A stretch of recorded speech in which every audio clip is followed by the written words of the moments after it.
So, you want to get into running, but you don't know where to start. Where do you look? What information do you use? What shoes do you use? What do you do? Don't worry, I'm going to answer all that and more and give everybody helpful tips on how to get into running for beginners. This is not an advanced guide. I will do that in another video. But for this video, we're going to go over all the details you need on how to get into running, how to train for your first race. I know marathoning is really popular right now. 5Ks, 10Ks, whatever it may be, I got you. So stay tuned for the video. The very first step, and probably one of the most important steps in your running journey, is to get yourself a pair of running shoes. This is absolutely required because if you're running without the proper shoes, you will 100% get injured. But as you can see, there's like millions of shoes out there. So, with a million shoes out on the market, which ones do you get? Well, that's totally up to you. I usually recommend higher cushion shoes, as you can see, and whatever you like, whatever you're comfortable with, you could try them all.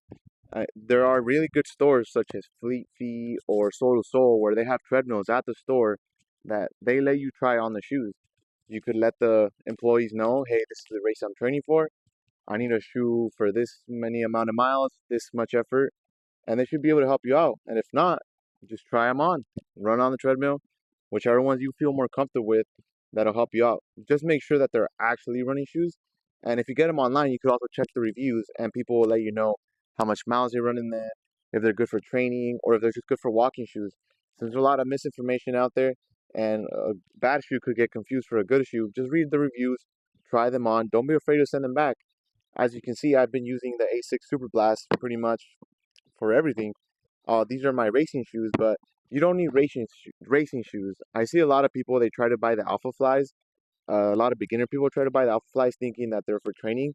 Those shoes are only for racing, and the carbon fiber plate could potentially get you injured since it's very, very tough to run on with all the how stiff it is and how hard it is.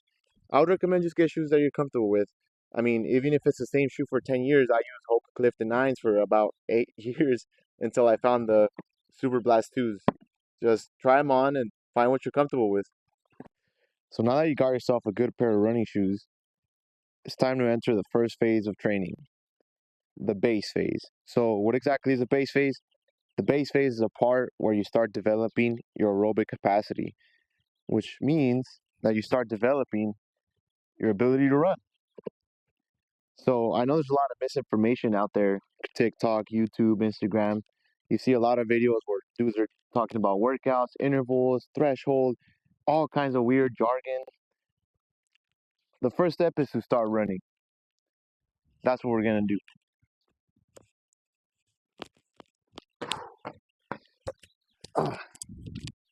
So, where do you start? So if you're a complete beginner, you want to get your body used to it. Obviously, you don't want to damage your muscles by overdoing it, doing 5, 10, 8, 7, 6 miles. We'll get there eventually, but you got to start off slow.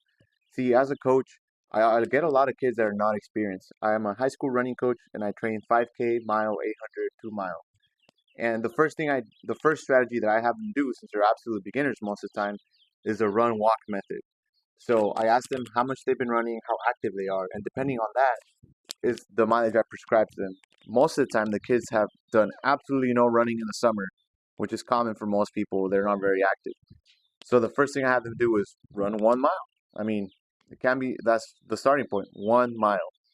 And I use the run walk method. So what is that? So what the run walk method is you're running a mile at an easy pace where you're not absolutely dying, where you're not hurting. Now, I know there's a lot of methods you could use, like heart rate and zones and all that stuff, but if you're an absolute beginner, you don't want to confuse yourself with that. You just want to be able to go by feel, let your body dictate the pace. You want to finish and be able to feel okay. You don't want to finish dying. Now, my runners, I have them do 1 mile and I have them jog, and when they get to a point where they're too tired, then they just walk and they do a mile. They do a mile 5 days a week. Sometimes if they're absolute beginners with absolutely no experience and I feel like they'll get hurt, I just have them do 3 or 4 runs a week of 1 mile. Then the next week, 1.5 miles. And the next week, 2. And then 2.5. And then back down to 1. So the basic model that I use is 3 steps up, 1 step back. Right? So go up by 0.5 every week, 1 mile, 1.5, 2, 2.5, and then give yourself what they call a down week.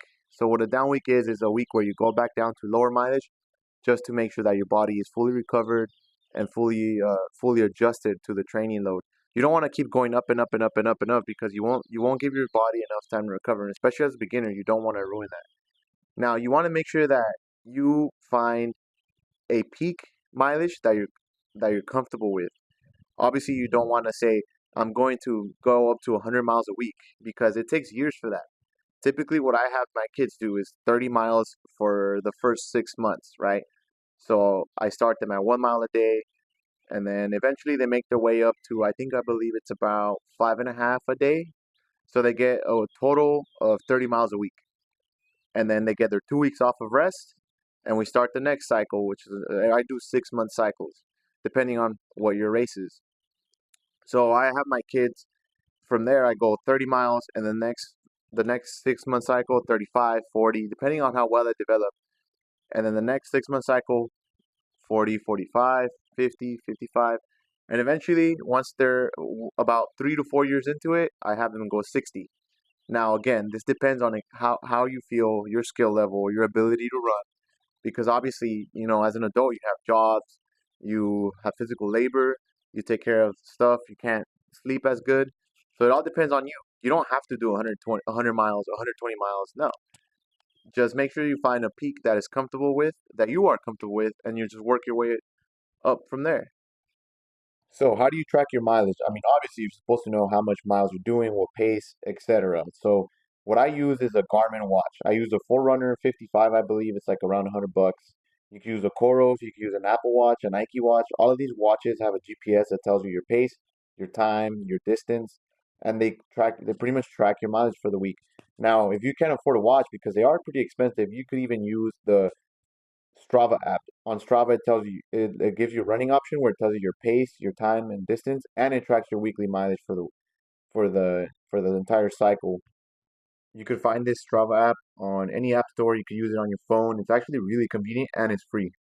And of course, one of the most important things that is absolutely necessary for your training plan is to not get injured. If you're injured, you can't run, it's basically all for nothing. So some simple things that you can use to not get injured is a resistance band and weight training. So we're not going to go into detail today on weight training and resistance band exercises, but you could easily find some on my channel, or you could even YouTube weight training for runners, long distance runners specifically, resistance bands workout for runners. You pretty much just want to strengthen your entire body, your core, your quads, your hamstrings, your glutes, your calves, your ankles, and of course, notoriously, your shins. Yes, there are exercises for shins. You don't want to get shin splints or any kind of injury because that'll halt training, and then like I said, it's all for nothing. So, to summarize everything, step one, get yourself a good pair of shoes. Step two, have a mileage plan. Like I said, you don't need to do a crazy amount of mileage, especially if you just got into running. You don't want to get yourself hurt. You just want to be able to run. You don't even need to do any crazy workouts like intervals, threshold, mile repeats, or whatever you see on the internet. You don't need to do all that. All you need to do is to run. Run easy miles, get your aerobic base up. The workouts come after. That's for the advanced side of the running part. But if you're just starting to get into running, all you want to do is be able to run. So remember, build your mileage plan, run easy, get your body used to it. You'll lean out, you'll lose weight, you'll get fit, and then all those miles will start to become easy. Once you do about 2, 3 months of base mileage, that's when you get into the workouts, but that comes later. And with that being said, hope you guys get into running. I fell in love with it. I'm about to go do 7 miles right now, so thank you guys for watching. Like and subscribe if you want to get fast.